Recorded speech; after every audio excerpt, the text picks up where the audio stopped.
Do just a little. There you go. You're good. Okay.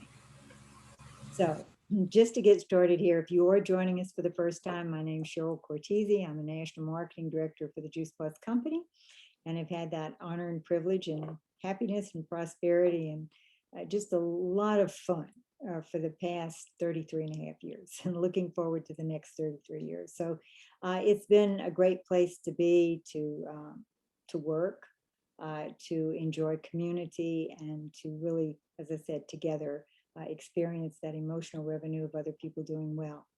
Last week, we started on what has turned into a 2 week series, you might say. And many of you may know the author John Maxwell, his latest book, The Power of Five.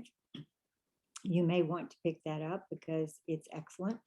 And just going to continue to give you the overview or the recap from what I got from the talk that he did for our company. And he did it for some of the leadership. I still think if there's any way to get a copy of that, it may be up on YouTube. You would want to watch it because maybe I liked him so much because his thinking seemed to be in line with the way I think and have worked for so many years. But he did have some really good points, and sometimes just to segment things that you want to focus on can be very powerful. So I'm just going to go over the five everyday essentials to a really good business, those things you want to discover and more or less be accountable to. And then we're going to break that down into five other segments of leadership. So just to highlight what we talked about last time is, you start in our business, you start as a partner for very little, a $52 contract fee puts you in position to create basically a multi-million dollar business over time. And that's extremely unusual in the traditional work world. So, and it's happened for many people. So it's not like somebody stumbled into something where they got lucky. There are maybe just one or two people, have managed to do this. It's many, many people and continuing to grow. So, our business is one that I think certainly deserves the attention and I guess you would say, just the respect that a powerful business can be and can produce. So he talked about, what are the basic five essentials to a really good business, and that be almost any business model, but then we'll apply it to this one. And these were the five things that we mentioned last week. I'll go over them. Uh, First of all, and again, we're recording this, but if you want to take notes, you have to know what you want to accomplish. And I always feel like this is why it's important to really understand what people desire for themselves in their life. What are their hopes and dreams? What are their fears? What are the things that they hope to accomplish? And what is it that they really desire?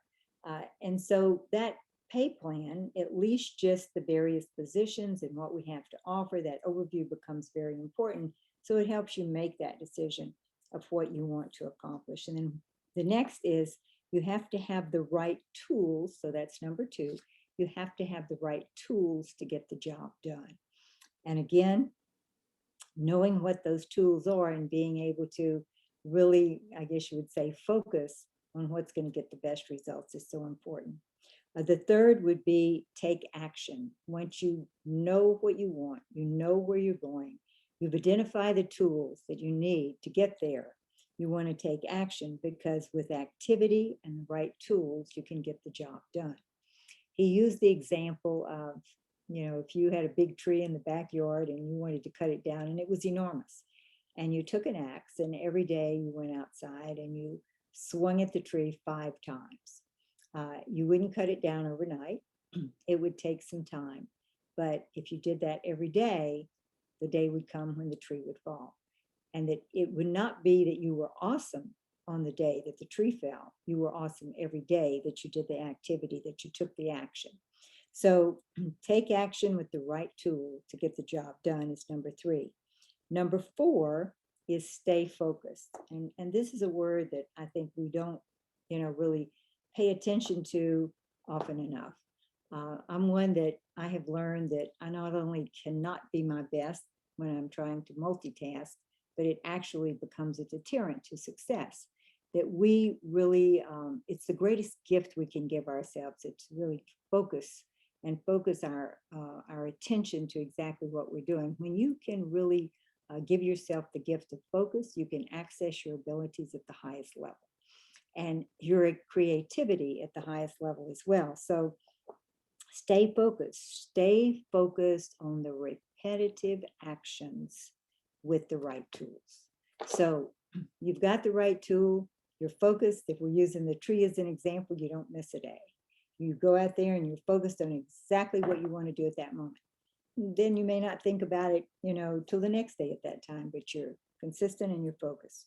And so the last one, number 5, would definitely be consistent.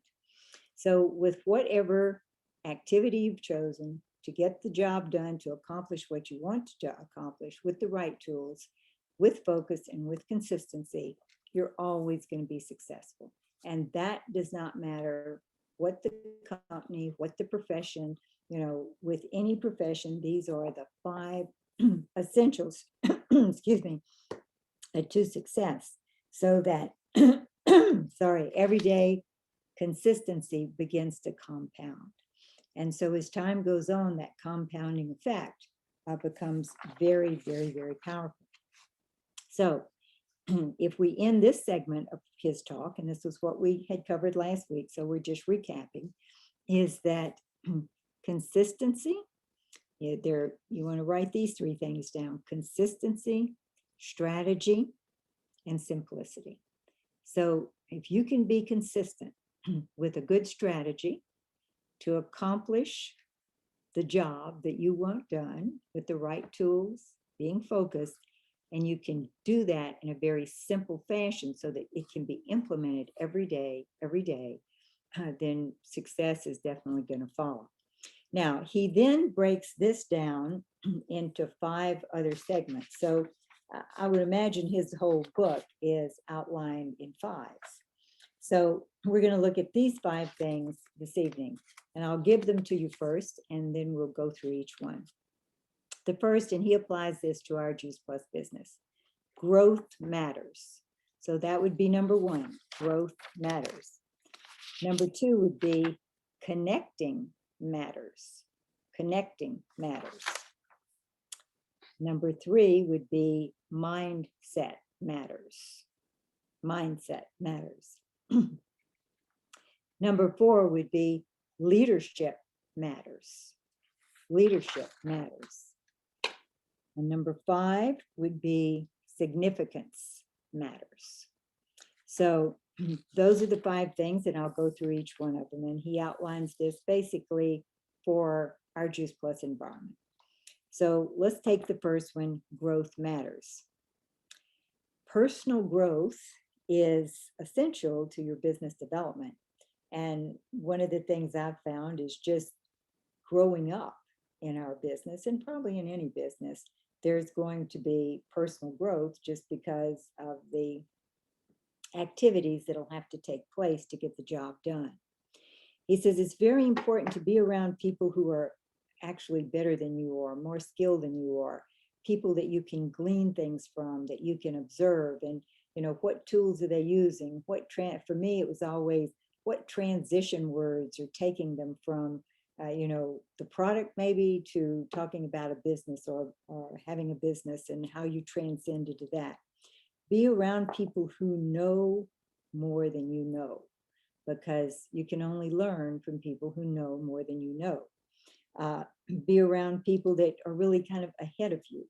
I always like that too. I wanted to see what did it take to get to that next position. We see people who in our business, maybe they grow up quickly. Maybe some don't grow up quickly, but they've grown up to be quite powerful. What went into that mix? Be an investigator, you might say, because that adds to your personal growth. And then he talks here about failure versus success. And he said failure is really the greatest potential for growth.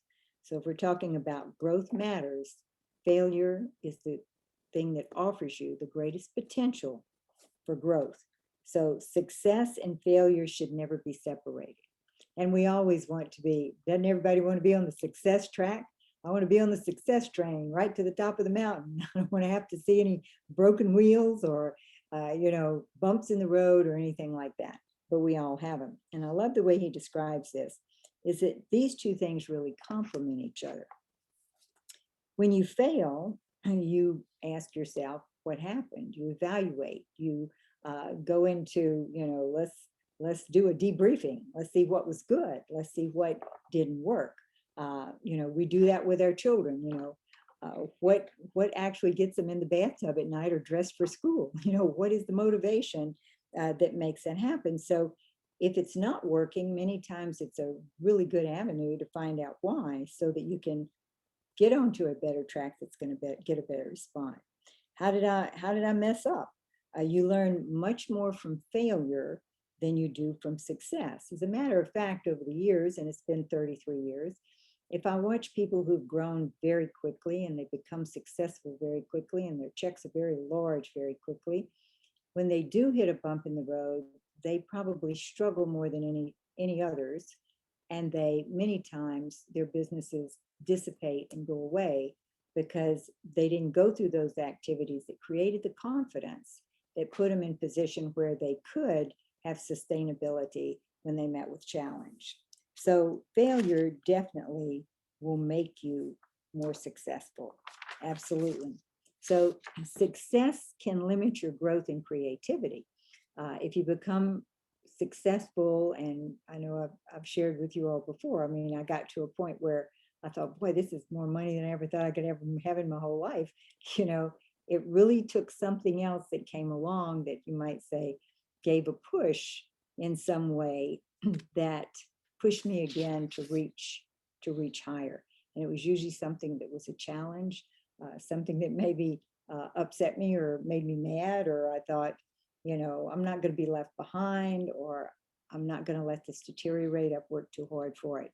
So when you are successful and it becomes complacent, then you tend to go flat, and complacency sets in. And we always say that can be one of the greatest dangers in your business. So success can really leave you in a place where you take everything for granted. And many times then people will see things dissipate or disappear.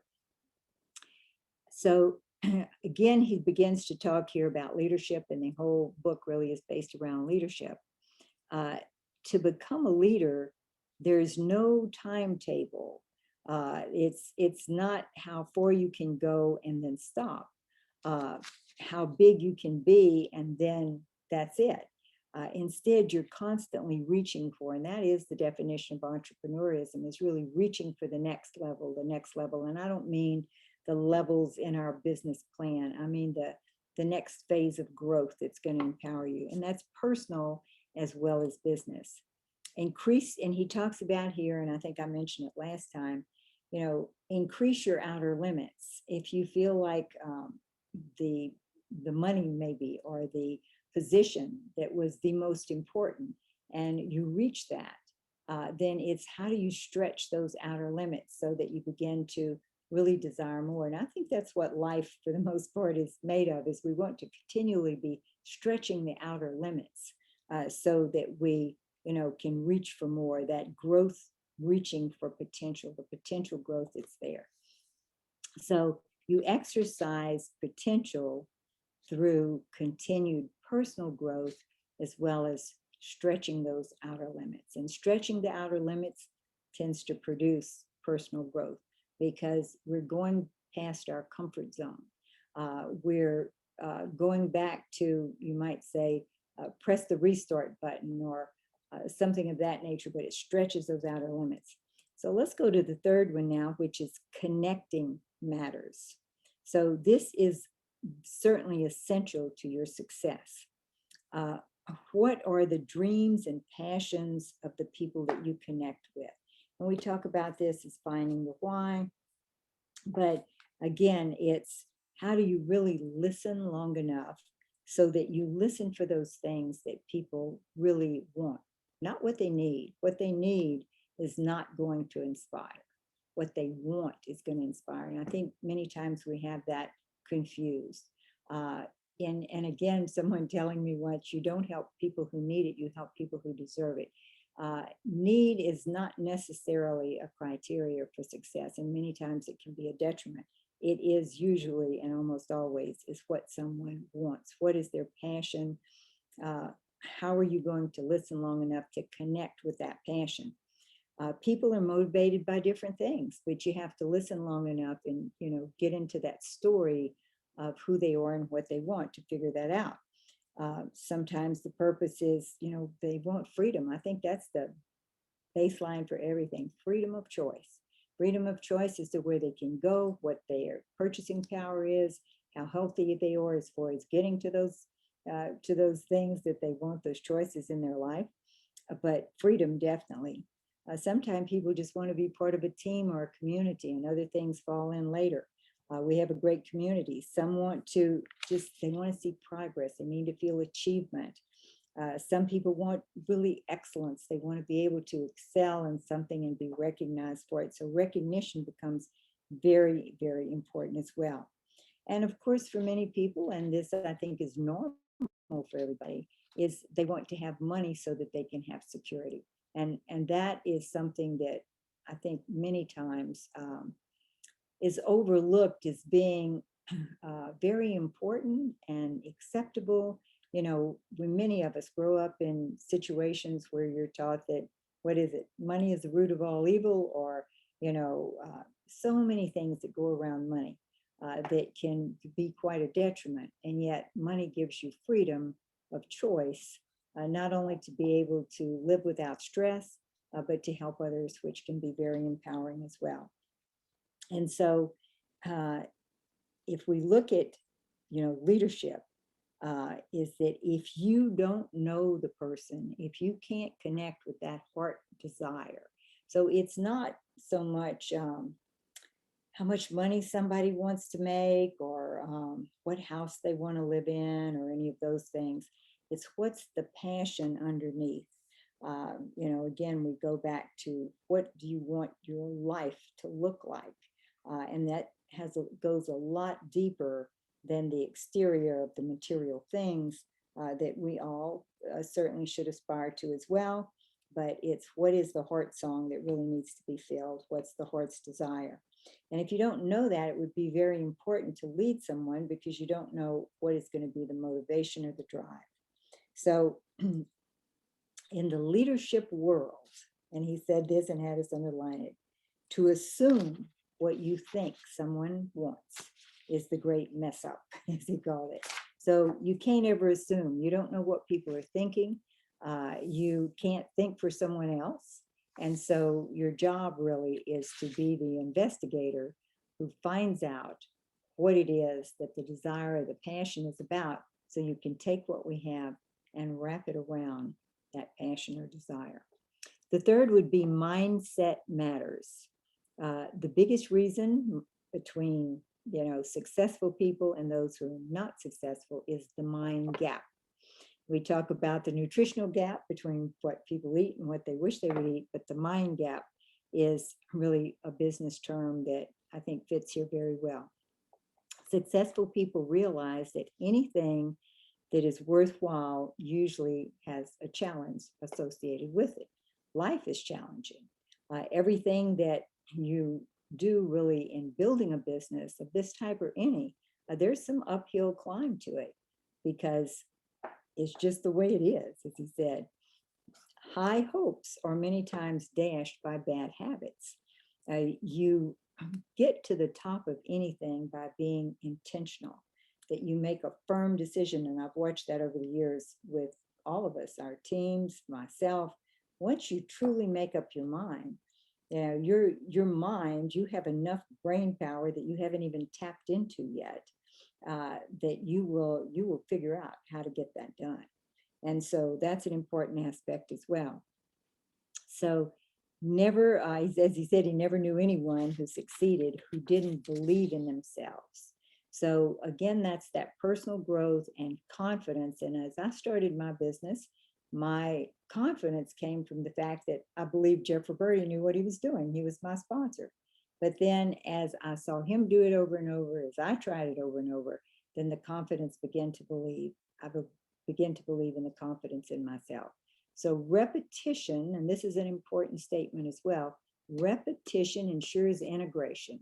And once you've integrated something to the point where you can't forget it, then your confidence is established and it's not going to leave you. The fourth is leadership matters. So let's talk about leadership matters. The better leader you are, of course, the more successful you can be. But he calls this the law of the lid, L-I-D, the top of a jar, the lid. You can't build a business bigger than your leadership ability. So stretching that leadership ability is really important, because where you are is the lid of how high that you're going to grow. You can grow yourself into a leader. And this is something that I think is so important. You know, people think, well, people who lead or people who, really grow big organizations or things of that nature, maybe they were born that way. Maybe they were born leaders. Maybe they were born that where they had this natural affinity for business. Nothing could be further from the truth, usually, is that people learn that skill. Leadership is a skill. Business development is a skill, and anyone can learn a skill. So you grow yourself into a leader. As you grow yourself into a leader, your business grows as well. So here he talks about leadership in that significance matters, significance. And he said, if you think about the word success, most of us associate success with financial return. So then that word success kind of becomes about you. So here, significance is about the other person in his estimation. And I thought this was an interesting thought, is that significance is about the other person. Significance is adding value to someone else's life. And people who can do that to help that person feel and know that they are significant, that they are important in the function of it all, really become strong leaders. I've read, I think it's Jim Rohn who says this in his work, that it's in leadership, it's not about, you becoming the best of who you are. That's going to happen automatically. It's you helping someone become the best of who they are. And so I think this is how he relates it in significance, is that if you can make that person significant and helping them realize that, then that's going to be very powerful. And it's in this part, and I think I gave this to you last time, but I'm going to say it again, is that career is what you get paid for, but your calling is what you're made for. And truly, if you're in a business environment where you love what you do, you feel compelled to do it, then it's a calling. It's not just a career. There are a lot of ways to make money, but being committed is a calling. And he said, you gain leadership from the significance of others, that helping them find significance. As you help them do that, that's where your leadership begins to grow and continues to grow. And I love this. He talked about a book, and the name of it would be The Greatest Story Ever Told. Well, I think there may be a book like that, The Greatest Story Ever Told.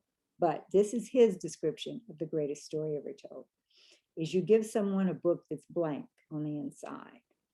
And that person is to fill those pages with their dreams and their hopes and everything that they want that to have for themselves in their lives. And that continues to grow as time goes on.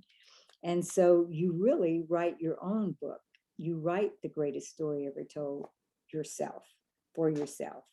And that becomes the greatest, the title. And I'll never forget too, when I was a freshman in college, I had a sociology teacher, and he said, if I took every one of you in this class, and he said, if I followed your lives, and he said, and I wouldn't have to follow them your entire life, but he said, I could write novel after novel that would be bestsellers, because we all have very powerful stories as we go through our lives. So again, to help someone identify their vision, to help them identify their dreams, their hopes, their, the things they want to accomplish. This is huge in helping to build significance and to hand over leadership. And he said this helps really to sharpen the axe of being able to more or less take control of you, have vision of yourself, and really being able to perform.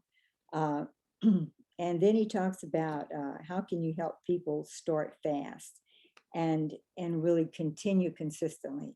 And he says, first thing you do is define reality. That too often, even you go through college, and I can, identify with this and say, okay, I want to be a teacher. So I've got an idea maybe of what a teacher does, okay?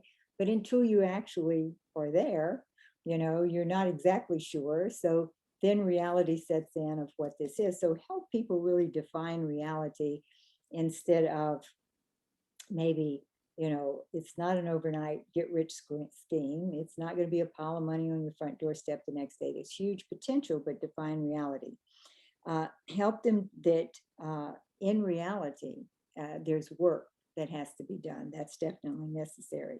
And of course, we've heard this many times, but he went over this again, is don't overpromise. And this is something that can be a problem for this profession.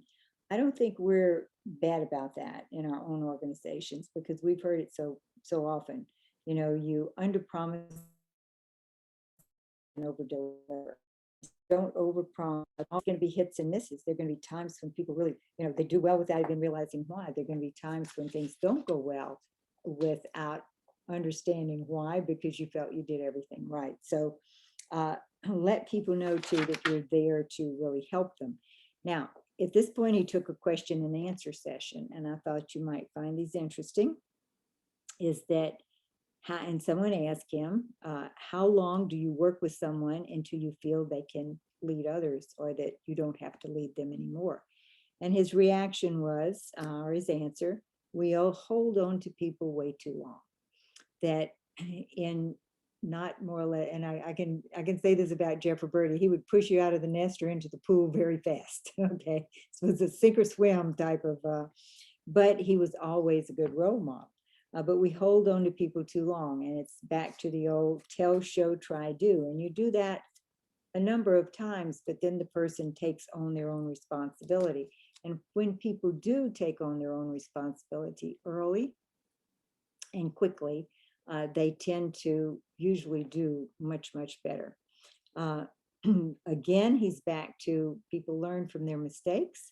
And so, you can be there to pick them up, but let's point out what didn't go well and what we could do better.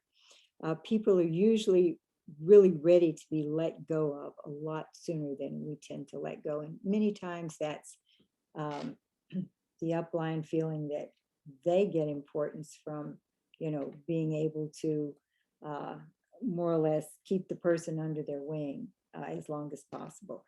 Again, it's like push them out as soon as possible. And he said, when someone is really moving or in action, they're going to attract the right resources because they're doing enough activity.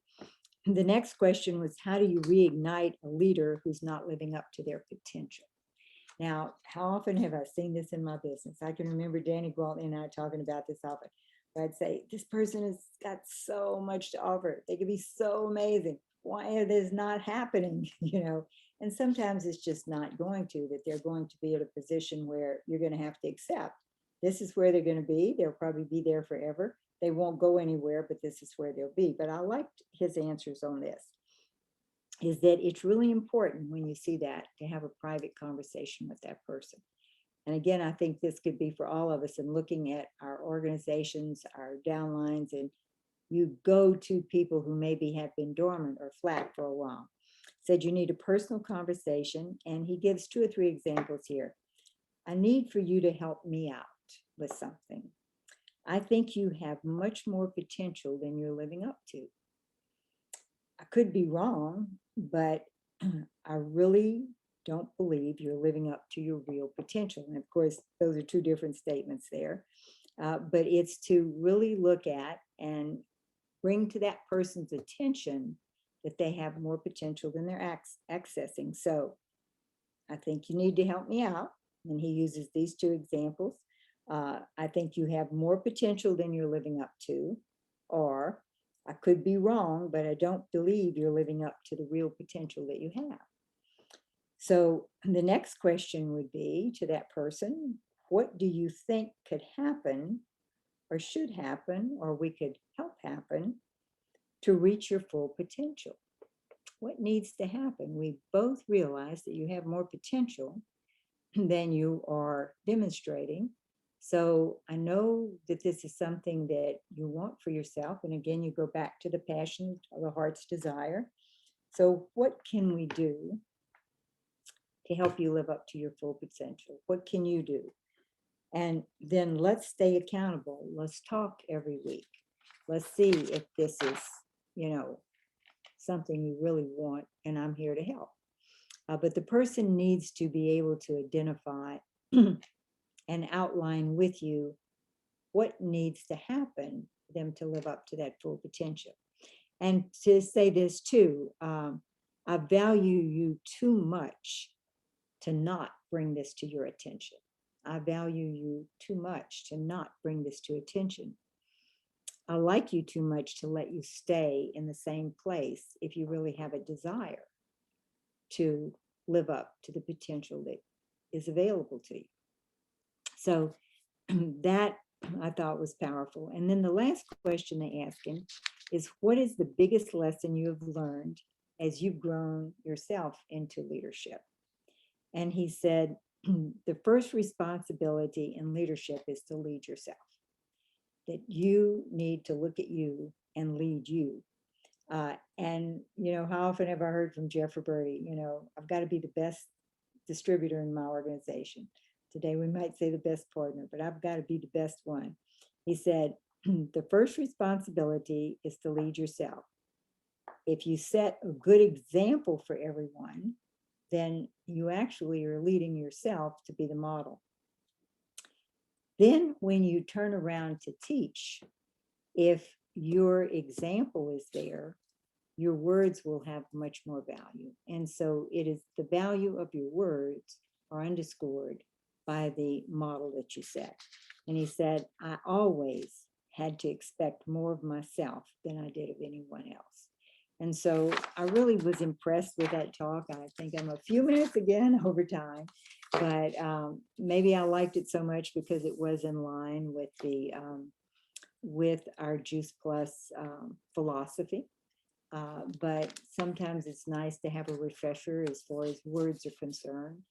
And today we, I think many of the national marketing directors were on.